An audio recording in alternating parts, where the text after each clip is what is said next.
Hemen beste diseinu ariketa bat.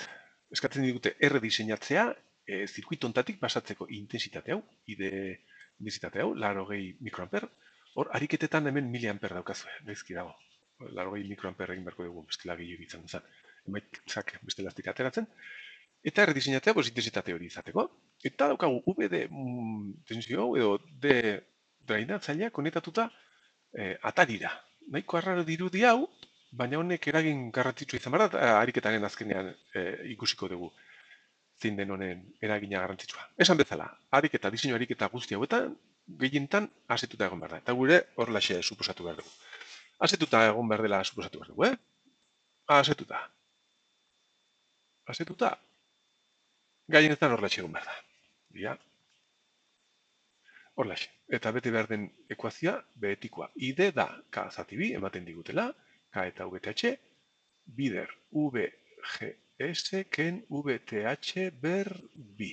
Kasu honetan, G eta D konektatuta daude, beraz VDS eta VGS berdinak dira. Bale, ikusten zuen, VGS berdin VDS zirkuito honetan, konektatuta daudelako. Bale, ala ere, venga, hasi gaitezen.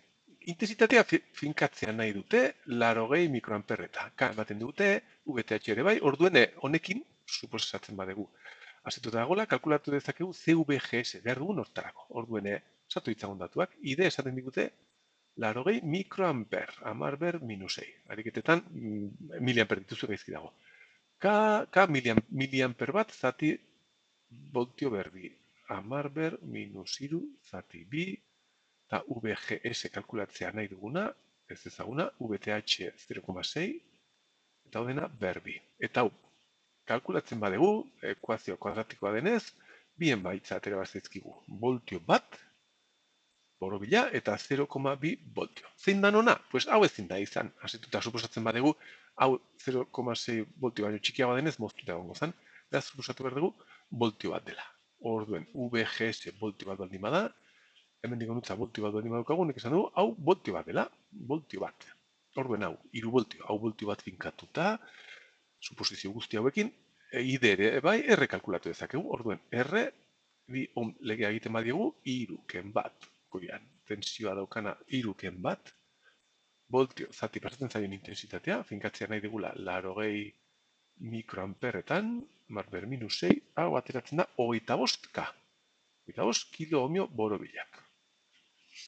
Listo, orduen, suposatzen badegu asetuta, intensitatea pasatuko zen, VGS izango zen, eta resistentzia behar dugu, eta orduen, hau, asetuta egongo da, pues begiratu dezagun baldintzak, VDS altua da, VGS ken VTH baino altuago da, ia, VDS esan dugu dela, voltio bat ken 0, bat, eta VGS berdina, bat, ken VTH 0,6, betetzen da, okei. Hala ere begiratzazue, zirkuito hauetan konektatzen dugunean D eta G, beti behar dau, zeren VGS eta VDS berdinak birenez begiratzazue, VGS beharrean VDS jartzen badegu, begiratzazue, ekuazio beti behar da. Zeren, hau, beti behar da, zeren VDS beti izan behar da, VDS-eken zerbait baino altuagoa. Ados, ariketa hau horrela zitzen zen.